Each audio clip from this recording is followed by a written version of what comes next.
நான் நிறைய படம் பார்ப்பேன்.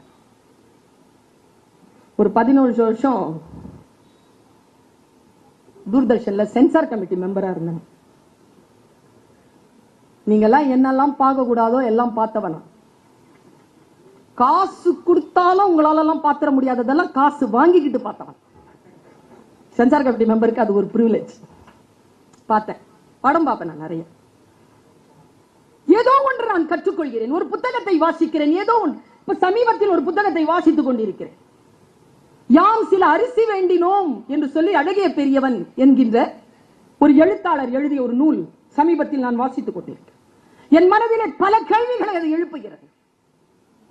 இலக்கியத்தில் மேலாண்மை என்று சொல்லுகின்ற இறையன்பு அவர்களுடைய புத்தகத்தை வாசித்துக் கொண்டிருக்கிறேன். எனக்குள் அது பெருங்கடலாக பல விஷயங்களை எனக்கு சொல்லித் தருகிறது. ஒரு படம், ஒரு காட்சி, ஒரு பேச்சு, என்னிலிருந்து நான் எப்படி என்னை மாற்றிக் கொள்வது என்கின்ற கற்றலை எனக்கு தந்து கொண்டே இருக்கிறது. நான் ஒரு விஷயத்தை சொல்லுகிறேன் தோழமைகளை, இந்த உலகத்திலேயே அற்புதமான விஷயம் எது தெரியுமா? ஒன்றை கற்றுக்கொள்வதுதான். டைம் பார்க்க யார் நமக்கு சொல்லிக் கொடுத்தாங்களோ லைஃப்ல மறக்கவே மாட்டோமே. மறக்கிறோமா? யோசிச்சு பாருங்க. சைக்கிள் ஓட்ட கத்து கொடுத்திருப்போம், கத்துக்கிட்டு இருப்போம். யார் கத்துக் கொடுத்த? மறக்கவே முடியாதுங்க. கற்றுக் கொடுக்கின்றவர்களை மறக்கவே முடியாது. நான் நின்று இங்க சொல்கிறேன், நான் ஒரு 15 வருடத்திற்கு முன்னால் படித்த ஒரு புத்தகத்தில் ஒரு வாசகம் எனக்கு புரியவே இல்லை. எனக்கு புரியவே இல்லைங்க. இதுவரைக்கும் புரியல, நேற்று வரைக்கும் புரியல எனக்கு. நேற்று வேறு ஏதோ ஒரு நூலை வாசிக்கிறேன். அந்த நூலில் வந்த விளக்கம் 15 ஆண்டுகளுக்கு முன்னால் நான் படித்த ஒரு சொற்றொடரினுடைய பொருளை எனக்கு புரிய வைக்கிறது. இந்த தேடல் எனக்கு இருந்து கொண்டே இருக்கிறது. ஒன்னால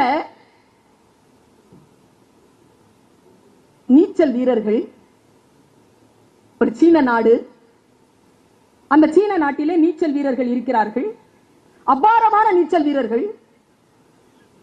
அதிலே ஒருவன் இருக்கிறான், அவன் தான் அதுல மாஸ்டர். தான் அவ்வளவு பொருளை சம்பாதித்துக் கொண்டு நீச்சல் போட்டியில் வெற்றி பெற்று அவர்கள் கரை கடக்கிறார்கள். அந்த நீச்சல் வீரனுக்கு அவ்வளவு பாராட்டுகள்.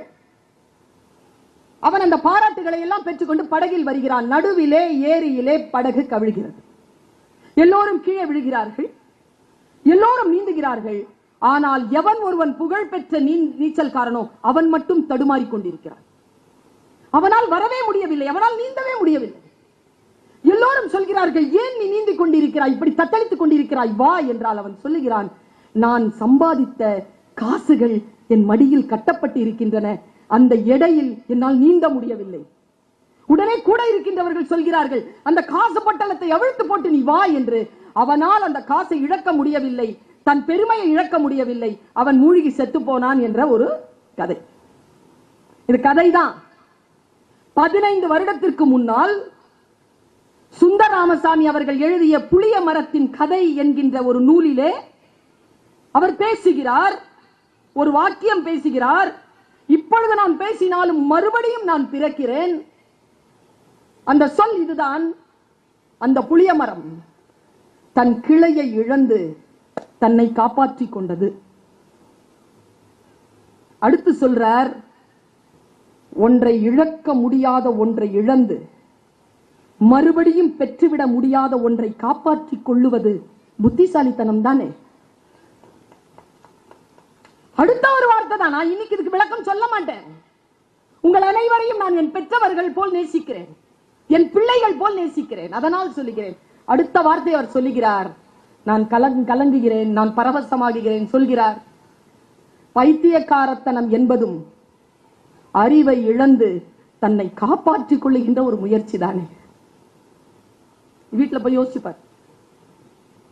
பைத்தியக்காரத்தனம் என்பது தன் அறிவை இழந்து தன் உயிரை காப்பாற்றிக் கொள்ளுகின்ற ஒரு முயற்சி. இப்படி மனிதனுக்கு கொள்கை, பெண்ணுக்கு ஒழுக்கம், பள்ளிக்கு வாள், கடவுளுக்கு முகமூடி என்று ஏதேனும் ஒன்று இழந்து ஒன்றை பெற்றுக் கொள்வதற்கு இந்த உலகத்தில் இருந்து கொண்டேதான் விஷயங்கள் இருக்கின்றன என்று பேசுகிறார் சுந்தரராமசாமி. நான் யோசித்து பார்க்கின்ற பொழுது எனக்குள் சில மாற்றங்களை ஏற்படுத்துவதற்கான வாசிப்பு, நான் இப்படி தொடங்க வேண்டும், இங்கே கொண்டு போக வேண்டும் என்று நினைக்கக்கூடிய, நான் படம் பார்ப்பேன் சொன்னல, படம் ஆலிஸ் இன் ஒண்டர்லேண்ட் படம். வெள்ளை ராணி ஓடுறா, கூட ஆலிஸோ ஓடுறா. வெள்ளராணி சொல்றா ஆலிஸ் ஓடு அப்படிங்கிறா, அவளும் ஓடுறா. ஆனா ஆலிஸ் என்ன மாதிரி ஒபீடியன்ட். ஆனா தெரியணும், நீ சொல்றது நான் செய்யணும்னா நான் ஏன் செய்யணும் அதன்றது எனக்கு தெரியணும், தெரியலன்னா செய்ய மாட்டேன். அவ கேக்குறா வேர் வி ஆர் கோயிங், எங்க நாங்க போறோம்? வெள்ளராணி சொல்றா நோவேர், நாங்க எங்கேயும் போலங்கிறா. என்ன மாதிரி ஆலிஸ் மறுபடியும் கேக்குறா எங்கேயும் போலனா ஏன் ஓடுறோம்? வெள்ளை ராணி சொன்ன பதில் ஆலிஸ் இன் ஒண்டர்லேண்ட். ஐன்ஸ்டீன் சொல்லுகிறார், ஆலிஸ் இன் ஒண்டர்லேண்ட் என்கின்ற அந்த கதையை நீங்கள் முழுமையாக புரிந்து கொண்டால் உங்களால் நோபல் பரிசு பெற்றுவிட முடியும் என்கிறார் ஐன்ஸ்டீன். அவர் சொன்ன பதில் என்ன தெரியுமா? நானும் நீயும் நின்று கொண்டிருக்கக்கூடிய நிலம் பின்னோக்கி நகர்ந்து கொண்டே இருக்கிறது. ஏற்கனவே நாம் நிற்க வேண்டிய இடத்தில் நிற்க வேண்டும் என்றால் நாம் ஓடித்தான் ஆக வேண்டும். கொரோனா நம்மள அப்படி பின்னால நோக்கி தள்ளிட்டு இருக்குங்க. 2019 மார்ச் மாதத்தில் 22ஆம் தேதிக்கு முன்னால் நாம் எங்கே நின்று கொண்டிருந்தோமோ அங்கேயே நிற்க வேண்டும் என்றால் மிக வேகமாக நாம் ஓடினால் ஒழிய அதே இடத்தில் நிற்காமல் காலம் நம்மை பின்னோக்கி தள்ளிவிடும் என்பதற்கு இதைவிட வேறு என்ன உதாரணம் இருந்துவிட முடியும்? நம்மிலிருந்து தான் நாம் தொடங்க வேண்டும். நம்முடைய புரிதல் தான், நம்முடைய வாழ்க்கை தான். எந்த ஒரு முயற்சியும் நீங்கள் செய்தால் தொடங்கும் போது பெண்களுக்கு சொல்றேன், ஃபர்ஸ்ட் இன்சல்ட் தான். பொம்பளைங்களுக்கு என்ன பிடிக்காது ஆம்பளைங்களுக்கு தெரியாதுல்ல, பாவம் நீங்க சத்தியமா உங்களுக்கு தெரியாதுங்க. அதனால்தான் வயசான அப்புறமா கஷ்டப்படுறீங்க பெண்களா. தெரிஞ்சிருச்சுன்னா கஷ்டப்பட மாட்டேன். இன்சல்ட் பிடிக்காதுங்க பொம்பளைக்கு. Don't insult them. இன்சல்ட் பண்ணீங்கன்னு வச்சுக்கோங்க, கோத்து வச்சுப்பா, சிரிப்பா, எதிர்க்க முடியாது. அப்போ உங்களுக்கு 65 வயசு ஆனதுக்கு அப்புறமா ஒன்னொன்னா எடுத்து விடுவா. அதனால 25-30 வயசுலயும் இன்சல்ட் பண்ணாம பாத்துக்கோங்க. ஃபர்ஸ்ட் இன்சல்ட் தான் வரும். எந்த விஷயத்தை தொடங்கும் போது ஃபர்ஸ்ட் இன்சல்ட் தான். என்ன பார்த்து ஏன் இந்த அம்மா இவ்வளவு கத்தி பேசுது, இவ்வளவு ஆடுது, மேடையில ஏன் இவ்வளவு ஆடுது? இன்சல்ட் தான். ஒரு பேச்சையே 1 கோடி 1.5 கோடி பேர் பாக்குறாங்க. இப்போ அந்த இன்சல்ட்டை நான் அமைதியா ஏத்துக்கிட்டு இருந்தேன்னா, ஐயோ அப்படின்னு சொல்லி இருந்தேன்னா, எனக்கு தெரியும் நான் என்ன செய்கிறேன் என்று. நான் என்னிலிருந்து தான் தொடங்கினேன். நான் யாரை போலும் பேசுவதில்லை. அது பெரிய பலம்ங்க. ஏன் தெரியுமா? இந்த பூமியில் இறைவன் குப்பைகளை எறிவதே இல்லை. எல்லோரும் அவரவர்கள் திறனை வைத்துக் கொண்டே வாழ்ந்து விட முடியும். யாரையோ பார்த்து நாம் எதுவோ செய்ய வேண்டிய அவசியமே கிடையாது. ஃபர்ஸ்ட் இன்சல்ட் தான். அடுத்து என்ன பண்ணுவாங்கன்னா அப்போசிஷன் எதிர்ப்பாங்க. என்னை பார்த்து ஒரு பேச்சாளர் சொன்னார், பர்வீன் உங்கள் வளர்ச்சியை தவிர்க்க முடியவில்லை என்றார். பிடிச்சது எனக்கு அந்த சொல். தடுக்க முடியவில்லைன்னு சொல்லி இருந்தா நான் தோத்துருப்பேங்க. எது சொல்லியாவது தடுத்துடலாம். தவிர்க்க முடியலன்னா என்னாலும் நான் பேசுறேன்னு சொன்னா நீங்க மாத்துங்க பாப்போம் சேனலை.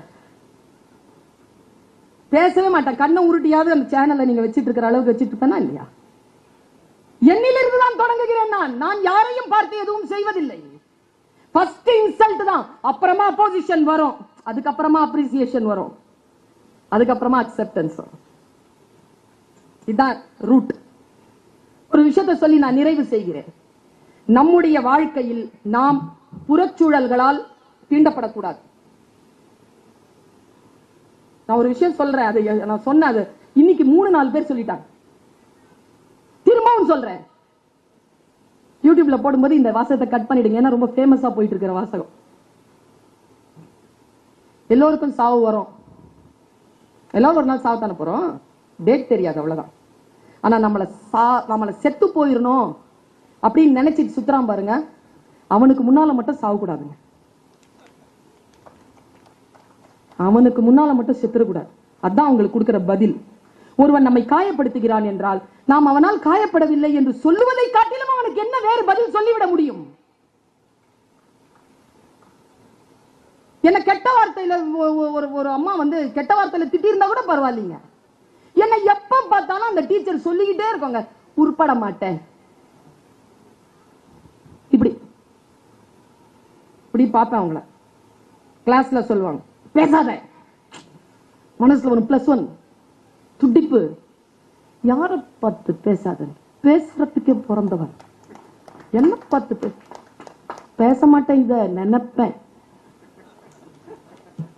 பேசினா முடிஞ்சது. கிளாஸ் கெமிஸ்ட்ரி டீச்சர் முடிஞ்சது கதை. பேசணும்.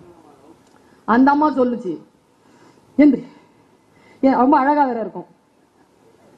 கோவப்பட்டா இங்கெல்லாம் ரோஸ் ஆயிடும் அந்த அம்மாக்கு. எப்போ பார்த்தாலும் என்ன பார்த்தாலே டென்ஷன் ஆவாங்க. ஏன்னா எனக்கு நிறைய ஃப்ரெண்ட்ஸ் இல்ல ஃபேன்ஸ். இந்த பக்கம் 5, இந்த பக்கம் 4, மொத்தம் நாங்க 10 டெவில்ஸ். பேசிக்கிட்டே இருப்பேன். இவங்களை கவனிக்கவே விட மாட்டேன். அந்த அம்மா மாலிக்யூல் ஏதோ எழுதிட்டு இருக்கோம், விடுறதில்ல. சுல்தானா அப்படின்னு நாங்க ஒரு வாட்டி, எஸ் மேம், எந்திரிச்சு நின்று எல்லாம் சிரிச்சுதுங்க கெபன்னு. ஒரு விஷயம் சொல்றேன் குழந்தைகளே, அடுத்தவங்க ஏதேனும் சில்மிஷம் செய்கிறார்கள் என்றால் பார்த்து ரசித்து சிரித்துக் கொண்டு இருக்காதீர்கள். ஏன் தெரியுமா? நான் சிரிக்க வைத்தவள். இன்றைக்கு நான் ஒரு பல்கலைக்கழகத்துக்கு கீழே இருக்கும் கல்லூரியில் பேராசிரியர். அந்த 9 ஃபெயில். ஜாகிரதை. முடிஞ்சா சிரிக்க வைங்க, ஆளுமை செலுத்துங்க. யாருக்கும் ஃபேனா இருக்காதீங்க.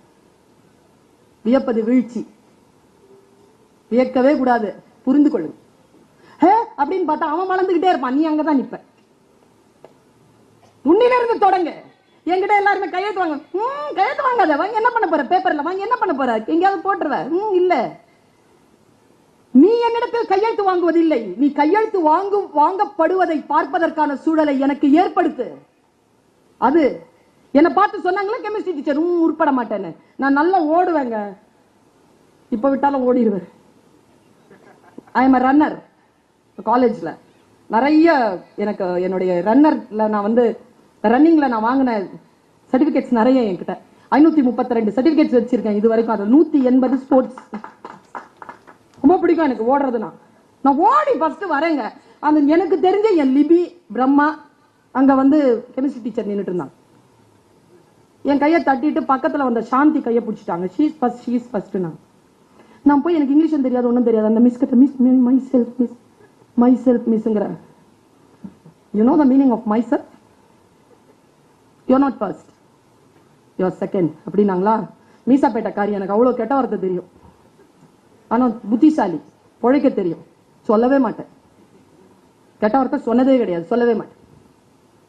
அப்படி பார்த்தேன் அவங்கள. You know the meaning of my self. அந்த உதட மட்டும் தாங்க ஞாபகம் இருக்கு.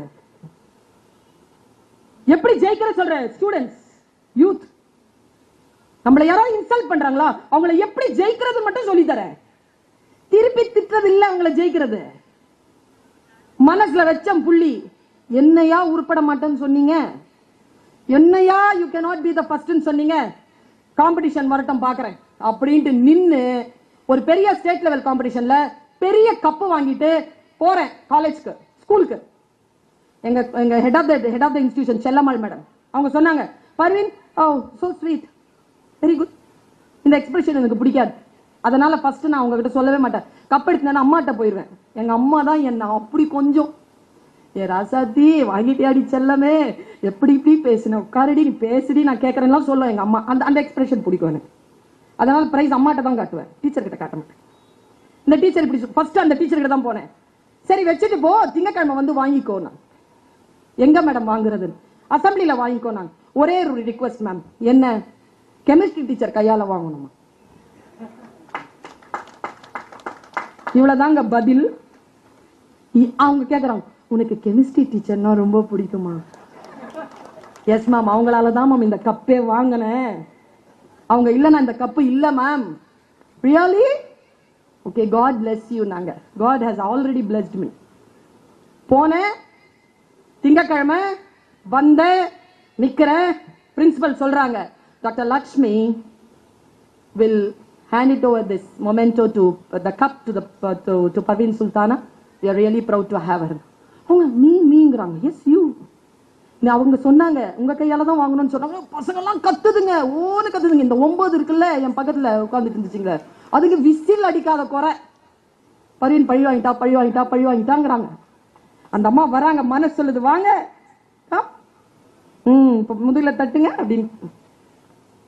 பர்வீன் கண் கலங்கிருச்சு அவங்க. Parveen, I really proud of you. எந்த வாய், நீ உட்பட மாட்ட.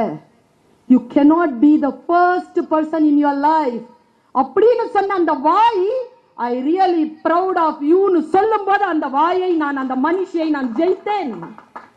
ஒருவரை எப்படி ஜெயிப்பது? அவங்க தாங்க எனக்கு சொல்லி கொடுத்தாங்க. அங்க உட்கார்ந்து பேசக்கூடாதுன்னு கிளாஸ்ல பேசுறது அவங்க தான் நிறுத்தினாங்க. அங்க பேசுறத நிறுத்தின, இதோ இங்க பேசிட்டு இருக்கிறேன். கவனித்தல். என்னிலிருந்துதான் நான் தொடங்குகிறேன். யாரேனும் ஏதேனும் ஒரு விஷயத்தை சொன்னால் அது எனக்குள் வந்து சேர்கிறது. புறச்சூழ்நிலைகளால் நான் பாதிக்கப்படாமல் என் அகச்சூழ்நிலைகளை சரியாக்கி வைத்துக் கொள்கிறேன். ஒரு தாமரையை போல சேற்றில் மலர்ந்தாலும் அது தன்னுடைய வாசனையை இழப்பதில்லை. சந்தன மரம் பாம்புகளால் சுற்றப்பட்டு இருந்தாலும் அது விஷத்தன்மையை ஏற்றிக்கொள்வதில்லை. தீமை நம்மை வந்து சேர்ந்தாலும் அதனால் பாதிக்கப்படாமல் நம்மிலிருந்து நாம் தொடங்குகின்ற பொழுது, உன்னிலிருந்து தொடங்குகின்ற பொழுது தெய்வீகத்தன்மையை, மிக உச்சபட்சமான வெற்றியை நம்மால் பெற முடியும் என்று சொல்லிக்கொண்டு வாய்ப்பளித்தமைக்கு நன்றி பாராட்டி விடை